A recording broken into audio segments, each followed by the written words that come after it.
SD official. আজ না তোর এসএসসি পরীক্ষা, ফলাফল দিয়েছে তো, তোর রেজাল্ট কি? পাশের বাড়ির চাচার প্রশ্নটা শুনে থমকে যায় মিতা।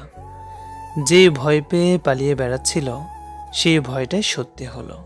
নিজেকে শক্ত করে বলে, রেজাল্ট তো এখনো পাইনি চাচা। তার চাচা বলল, এভাবে বাইরে ঘুরে বেড়াচ্ছিস কেন? যা বাড়িতে যা, তোর বাবা নিশ্চয়ই রেজাল্ট দেখে এসেছে। মিতা ভয়ে কাঁপতে কাঁপতে বাড়ির দিকে যায়। সে জানে তার রেজাল্ট ভালো হয়নি। পরীক্ষা দেওয়ার পরই সেটা বুঝে গিয়েছিল।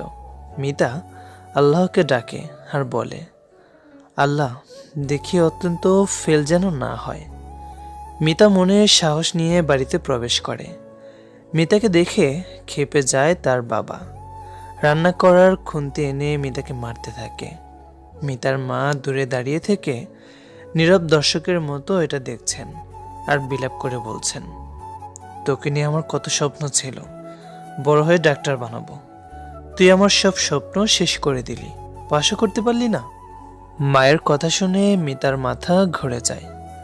বাবার এতগুলো মারের থেকেও বেশি কষ্ট তাকে এই কথাটা দিচ্ছিল যে সে পাশ করতে পারেনি। নিজের প্রতি মিতার ঘৃণা হতে থাকে। সব ব্যথা নীরবে সহ্য করতে হবে। একসময় মিতার বাবা মারতে মারতে ক্লান্ত হয়ে বলে, বল তোর কোন আশা আমি অপূর্ণ রেখেছি? যখন যা চেয়েছিস তাই দিয়েছি, জামা কাপড় খাওয়া দাওয়া তো কোনো অভাব রাখিনি। কোচিংয়েও ভর্তি করিয়ে দিয়েছিলাম, সেটা কি তোর এই রেজাল্ট দেখার জন্য? আমার মান সম্মান সব শেষ করে দিলি। এখন আমি বাইরে মুখ দেখাবো কি করে? মিতার চোখ দিয়ে অনবরত অশ্রুপাত হতে থাকে।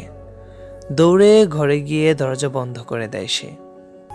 মিতার বান্ধবী মিষ্টি তাকে ফোন করে। ফোন রিসিভ করতেই মিষ্টি বলে, কিরে দোস্ত, তোর রেজাল্ট কি? আমি আলহামদুলিল্লাহ 4 পয়েন্ট পেয়েছি। মিতা কোনো কথা না বলে কল কেটে দেয়। দুপুরে খাবার সময় হলে মিতার বড় বোন রীতা তাকে ডাকতে আসে। মিতার যদিও খাওয়ার কোনো ইচ্ছে ছিল না, কিন্তু রীতার জোরে জোরিতে খেতে যায়। রীতা বলে, কোনো ব্যাপার না মিতা, সামনের বার ভালো করবি। শুধু তো ইংরেজিতে ফেল করেছিস, তা বাদে সব সাবজেক্ট ভালো নাম্বার পেয়েছিস। মিতা রীতাকে জড়িয়ে ধরে কাঁদতে থাকে। রীতাও নিজের ছোট বোনকে সান্ত্বনা দেয়। এমন অবস্থায় পাশের বাড়ির আশা মিষ্টি নিয়ে আসে মিতাদের বাড়িতে। মিতার মায়ের হাতে মিষ্টি দিয়ে বলে, আন্টি আমি A+ পেয়েছি, আমার জন্য দোয়া করবেন। মিতা তো আমার সাথে পরীক্ষা দিয়েছে, ওর রেজাল্ট কি? মিতার দিকে একবার রাগী চোখে মিতার মা তাকায়। মিতা চোখ নামিয়ে নেয়। অপমানে তার মরে যেতে ইচ্ছে করছিল। মিতা দৌড়ে ঘরে গিয়ে দরজা বন্ধ করে দেয়। বাইরে থেকে মিতার মা গালি দিতে দিতে বলে, মানুষ A+ পেয়ে মিষ্টি খাইয়ে যায়, আর এই মেয়ের জন্য আমি অপমানের শেষ হয়ে যাচ্ছি, তুই মরিস না কেন? মায়ের কথাটা মিতার অন্তরে গিয়ে লাগে। মিতার নজর যায় ইঁদুর মরার ওষুধের দিকে। মিতার আর বাঁচতে ইচ্ছে করছিল না, তাই সেই ওষুধটা খেয়ে নেয় সে। রীতা এসে মিতাকে অজ্ঞান হয়ে পড়ে থাকতে দেখে। মা বাবাকে ডাকে। তড়িঘড়ি করে তাকে হাসপাতালে ভর্তি করানো হয়। অনেক প্রচেষ্টার পর মিতাকে বাঁচানো সম্ভব হয়। জ্ঞান ফেরার পর মিতা তার মা বাবা আর বোনের কান্নারত মুখ দেখতে পায়। মিতা অনুবাদন করতে পারে সে কত বড় ভুল করতে যাচ্ছিল। বাবা মা মুখে যাই বলুক, তারা সন্তানের ক্ষতি চায় না, যা বলে ভালোর জন্যই বলে। একজন ডাক্তার মিতুর কাছে এসে তিনি বলছেন, তোমার মায়ের কাছে শুনলাম তোমার ডাক্তার হওয়ার ইচ্ছে ছিল, কিন্তু তুমি পরীক্ষায় ফেল করেছ। তুমি কি ভাবছ তোমার জীবন এখানেই শেষ? না, এখানেই শেষ নয়, এখনো তোমার সময় আছে ঘুরে দাঁড়ানোর। আমাদের ব্যাচে আমার এরকম অনেক বন্ধু ছিল যারা ভালো রেজাল্ট করতে পারেনি, ফেল করেছিল। তারা অনেকেই কিন্তু এখন ঘুরে দাঁড়িয়েছে। আমার এক বন্ধু আহাদ এসএসসিতে 2টো বিষয়ে ফেল করেছিল, পরবর্তীতে আবার পরীক্ষা দিয়ে পাশ করে। এরপর সে এসএসসিতে অনেক ভালো রেজাল্ট করে। বর্তমানে সে একটি বেসরকারি স্কুলে শিক্ষকতা করছে। এছাড়া আরও অনেক অনেক পেশায় নিযুক্ত আছে। মনে রেখো, আমরা মানুষ সৃষ্টির সেরা জীব। আল্লাহ আমাদের অনেক ক্ষমতা দিয়েছে, আমরা চাইলেই সব করতে পারি। তোমার উচিত হয়নি এভাবে কাজটা করার। তুমি ঘুরে দাঁড়ানোর চেষ্টা করো, দেখবে একদিন তুমি ঠিকই ঘুরে দাঁড়াবে। সেদিন ডাক্তারের কথায় মিতা সিদ্ধান্ত নেয় ঘুরে দাঁড়ানোর। 1 বছর কঠোর পরিশ্রম করে পড়াশোনা করে আবার পরীক্ষা দিয়ে পাশ করে, এসএসসিতেও ভালো রেজাল্ট করে। আজ মিতা একজন সফল নার্স। নিজের চেষ্টায় সে এই জায়গায় এসেছে। আজ মিতার কাছে সেই দিনের ঘটনাটা তার জীবনের সবথেকে বড় ভুল মনে হয়। মিতা এক ইন্টারভিউতে সবার উদ্দেশ্যে বলে, আমার প্রিয় ভাই ও বোনেরা, তোমরা কেউ খারাপ রেজাল্ট নিয়ে ভেঙে পড়বে না।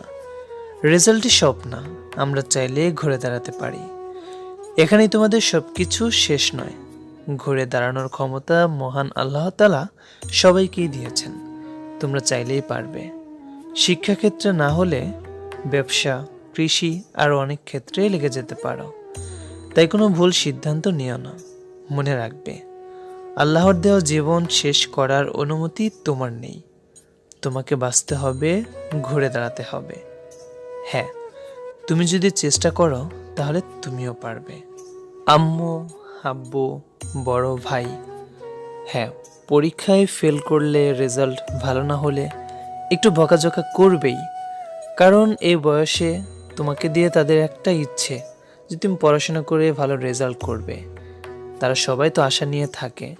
হয়তো তুমি পড়ালেখায় কোনো গাফিলাতি করেছ, যার জন্য পাওনি, বা অনেকের ভাগ্য খারাপ থাকে, তাই বলে যেমনটা করতে হবে তা তো নয়। হ্যাঁ, 1 দিন 2 দিন বলবে, এটা মানিয়ে নাও, আবার চেষ্টা করো, ভালো করে পড়াশোনা করো, সামনের বার ইনশাল্লাহ তার থেকেও ভালো রেজাল্ট হবে। তাই বলে কি এরকম সিদ্ধান্ত নিতে হবে? আর সবার কাছে আর একটা রিকোয়েস্ট, যে যারা পরীক্ষার রেজাল্ট খারাপ করেছে তাদেরকে মনে কষ্ট দিয়ে কথা বলো না, তাদেরকে উৎসাহ দাও, তাদেরকে শক্তি যোগাতে সাহায্য করো, যেন তারা আরও ভালো করে পড়াশোনা করে, সামনে যেন ভালো রেজাল্ট করে, সামনে ভালো রেজাল্ট করবে। তাদেরকে তুমি আশ্বাস দাও, তাদেরকে ভরসা দাও, কিন্তু তাদেরকে মনে কষ্ট দিও না, অপমান করে কথা বলো না, তাহলে তাদের মন ভেঙে যাবে, তারা এরকম ভুল ডিসিশন নেবে। তাই সবাইকেই একটা রিকোয়েস্ট, যে যারা রেজাল্ট খারাপ করবে তাদের সাথে কেউ খারাপ ব্যবহার করবে না, পারলে তাদেরকে উৎসাহ যোগাবে।